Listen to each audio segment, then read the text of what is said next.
കടബാധ്യതകളാൽ ബുദ്ധിമുട്ടുന്ന ഒരാളാണോ നിങ്ങൾ? ഇതാ നിങ്ങൾക്കായി ഒരു സന്തോഷ വാർത്ത വരുന്നു. 2026 കടങ്ങളെല്ലാം തീർന്ന് സമ്പന്നരാകുന്നവർ ആരൊക്കെയാണെന്ന് നമുക്കൊന്ന് നോക്കിയാലോ? അതിന് മുന്നേ തന്നെ പറയട്ടെ, നിങ്ങൾ ആദ്യമായിട്ടാണ് ഈ ചാനൽ കാണുന്നതെങ്കിൽ എത്രയും വേഗം ഈ ചാനൽ സബ്സ്ക്രൈബ് ചെയ്യുക.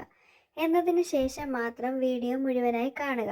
ഒരുപക്ഷെ നിങ്ങളുടെ നക്ഷത്രം ഈ കൂട്ടത്തിൽ കാണാൻ സാധ്യതയുണ്ട്. അതിനുശേഷം വീഡിയോ മുഴുവനായി കാണുക.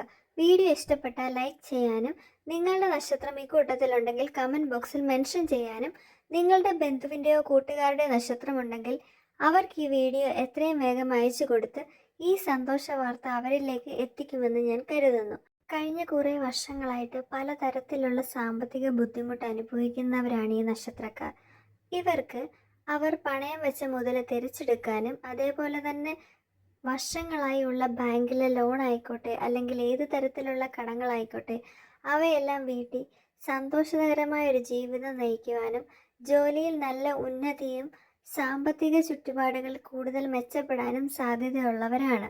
അതുമാത്രവുമല്ല കേട്ടോ, കടങ്ങളെല്ലാം മാറുന്നതോടു കൂടിയിട്ട് ലക്ഷ്മി ദേവിയുടെ അനുഗ്രഹത്താൽ ഇവർ കൂടുതൽ സമ്പന്നരാവുകയും മറ്റുള്ളവരുടെ മുന്നിൽ കൈ നീട്ടേണ്ട ആവശ്യകത കുറയുകയും ചെയ്യുന്നു.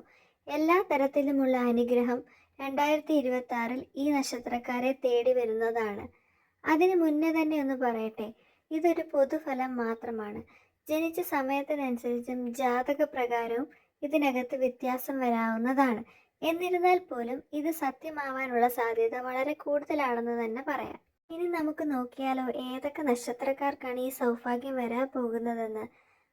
തൃക്കേട്ട, പൂരിട്ടാതി, കാർത്തിക, മകം, അശ്വതി ഈ 5 നക്ഷത്രക്കാർക്കാണ് അവരുടെ മുൻകാലത്തുണ്ടായിരുന്ന എല്ലാ കടങ്ങളും വീട്ടി നല്ല ഒരു ജീവിതം നയിക്കാൻ യോഗമുള്ളതായി കാണുന്നത്. ഈ കൂട്ടത്തിൽ നിങ്ങളുടെ നക്ഷത്രമുണ്ടോ? ഉണ്ടെങ്കിൽ എത്രയും വേഗം കമൻറ്റ് ബോക്സിൽ മെൻഷൻ ചെയ്യേണ്ടതാണ്. അതുപോലെ തന്നെ ഈ വീഡിയോ നിങ്ങൾക്ക് ഇഷ്ടമായെങ്കിൽ ലൈക്ക് ചെയ്യാനും നിങ്ങളുടെ നക്ഷത്രം ഈ കൂട്ടത്തിലുണ്ടെങ്കിൽ ഈ ചാനൽ എത്രയും വേഗം സബ്സ്ക്രൈബ് ചെയ്ത് സപ്പോർട്ട് ചെയ്യുകയും ചെയ്യുക. നല്ലൊരു കാലം വരുമ്പോൾ എല്ലാവരെയും സഹായിക്കാനും ഈശ്വര ഭക്തിയിൽ തുടരാനും മറക്കത്തില്ലെന്ന് ഞാൻ കരുതുന്നു.